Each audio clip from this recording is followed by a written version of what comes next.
Hello, and thank you for watching this week's edition of Ask Ron, where Ron answers our Gold Club members' questions each and every week. My name is Luke, and I have Ron here ready to answer your guys' questions. How you doing today, Ron? Man, I'm peachy. I'm sitting right here in the middle of my commercial mastermind group. We're talking about some big deals today. In fact, if you want to move that camera around, let's see what important people look like. You guys wave. Okay.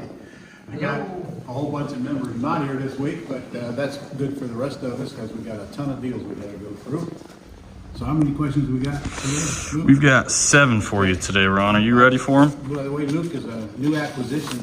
He's handling our social media for us, so it's his job to make me famous. He told us he could do that. We'll see. Oh yeah, we're going to try and do that for you, Ron. All right. All right, so first question, this couple may not surprise you. Tony and Angie Stewart from Ohio. Always Tony and Angie. Yeah, and they asked, now that we have had this awesome AI boot camp, what do you have in your team implement or do differently to apply what was covered there? I think he means my real estate team, which is Adel sitting right over there. But we are going to implement AI, not only in residential, but also in commercial. Good. Give us a little time on that one. I mean, we just heard about this stuff. Yeah, it's a little bit of a transition. All right, so next question we have is Teresa Carmichael from New Jersey. She says, Ron, can you tell me how to obtain a probate property and the steps of the process?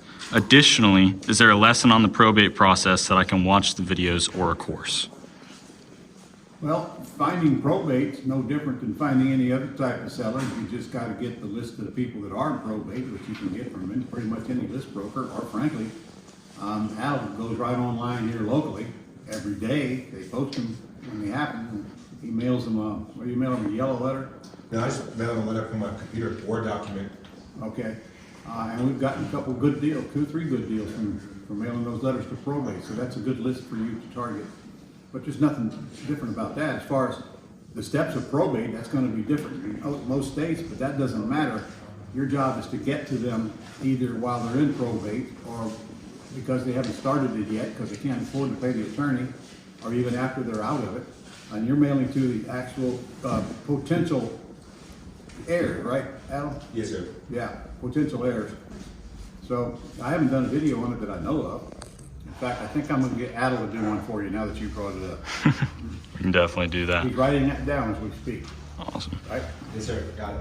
Okay. All right. In fact, that would be a good lesson to post.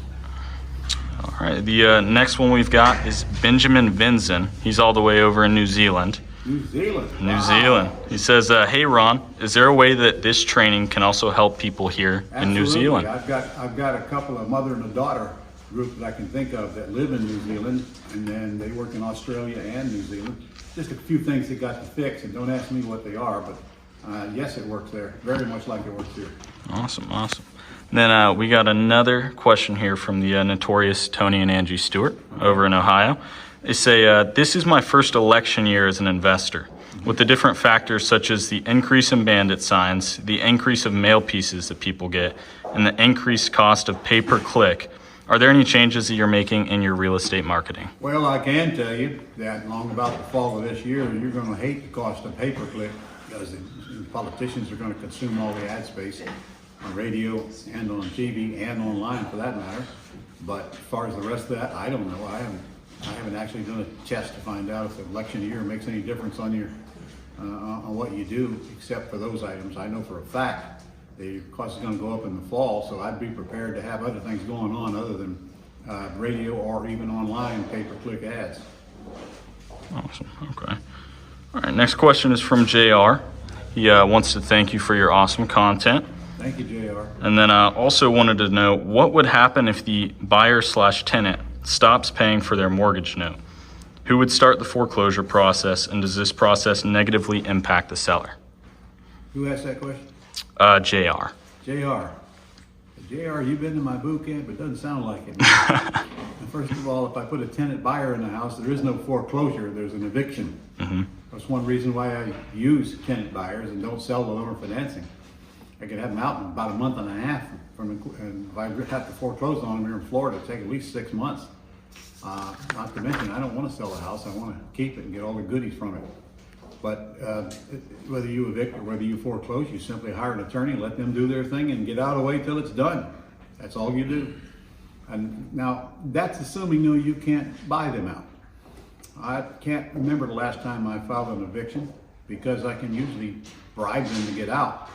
In other words, give them a little bit of money to get out. And I don't give that to them now until they're out and I go see the house. And usually that works, but you have to assume that it won't, and you have to prepare for the ones that don't want to get out because they know they can live there for a few months for free. But again, foreclosure and eviction don't go together. Okay, tenant buyers, you don't foreclose, you evict them. Perfect. Okay. And next question we have is from Gypsy Taub over in California. What are the best ways of finding a house's market value? Our dream system, all the comps are right there, all on one page. And there's several other sites you can use. I mean, Zillow's always out there, which I hate for finding comps, but it's probably my next choice. Adel, what do you think? Where would you go find comps off of dreams? Not dreams. If it's not dreams, I like Zillow. You can see the neighborhoods and see to me it's more up to date. They're pretty up to date on what's recently sold. So I use Zillow quite often. Okay, cool. Yeah, but there's nowhere near as many comps on Zillow as there is on Dreams, and Dreams are all right there, a line item, everything you need to see right there. However, if I want to see pictures of the house, I still go to Zillow. We get leads from realtors over my phone every day, and I send them to Adel, so he pulls comps. He's pulled comps in his sleep by now, because he probably does 10 a day of them for us. All right, perfect. All right, and then the last one, this is actually a question from me. So it's going to be from Luke over in Florida. Okay. If you could give one piece of advice to the younger generation, what would it be? Don't get old. It sucks. Oh, I could give you a lot of pieces of advice, frankly, that I wished I'd known when I was younger. Number one, listen to the people who are doing what they say, not the people who are saying what they would like to be doing. Number two, get out of your own way and let other people do what they do best, so you can do what you do best, and that's creating deals, not all that grunt work. And if you're young, you also have to learn how to handle yourself, especially with people 2 or 3 times your age, because they don't believe a thing you say. So it's all about what comes out of your mouth.